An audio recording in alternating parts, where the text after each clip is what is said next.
प्रणाम अहाँ सबके। योगी भजनावली में स्वागत है अहाँ सबके। आज हम अपन पिता कर्ण श्री योगेंद्र नारायण लाल दास जी के लिखल पार्वती पढ़ने से भगवान शिव के परीक्षण के गीत अहाँ सबके सुनाब जा रहा छी। तो जहने हुनकर स्वरूप छन वह अनुसार हुनकर परीक्षण गीत के रचना केने छथिन हमर बाबूजी।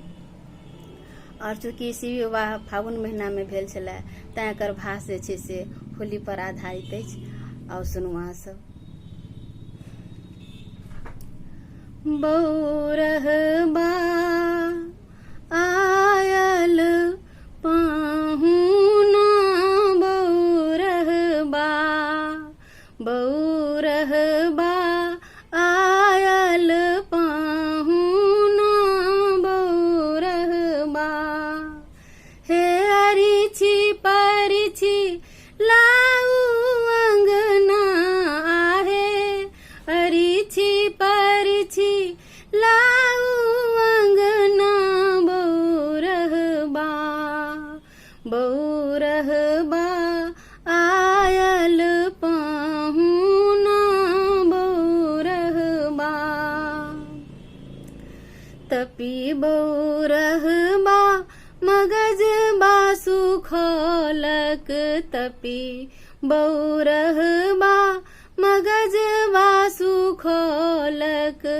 भाले सजाऊ सखी चानना आहे, भाले सजाऊ सखी चानना बौरहबा, बौरहबा आयल पाहुना बौरहबा।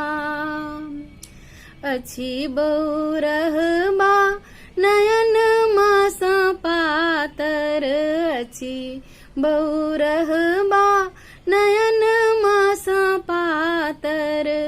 काजर लगाऊ सखी दुनु नैना आहे, काजर लगाऊ सखी दुनु नैना बौरहबा, बौरहबा आयल पाहुना बौरहबा। अछि बौरहबा धथुरबा समातल, अछि बौरहबा धथुरबा समातल। से दियौ गाल धिपाशिल ना आहे, से दियौ गाल धिपाशिल ना बौरहबा, बौरहबा आयल पाहुना बौरहबा। अछि बौरहबाक अधरबा सुखायल, अछि बौरहबाक अधरबा सुखायल। दिया मुख रसमय पान हुना आहे, दिया मुख रसमय पान हुना बौरहबा, बौरहबा आयल पाहुना बौरहबा। अछि बौरहबा भूतक संगिया, अछि बौरहबा भूतक संगिया।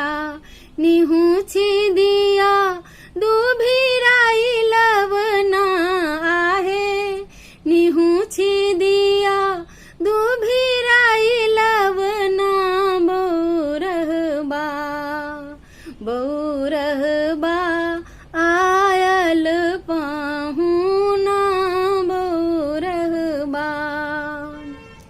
अछि बौरहबा दीनक पियरबा, अछि बौरहबा दीनक पियरबा।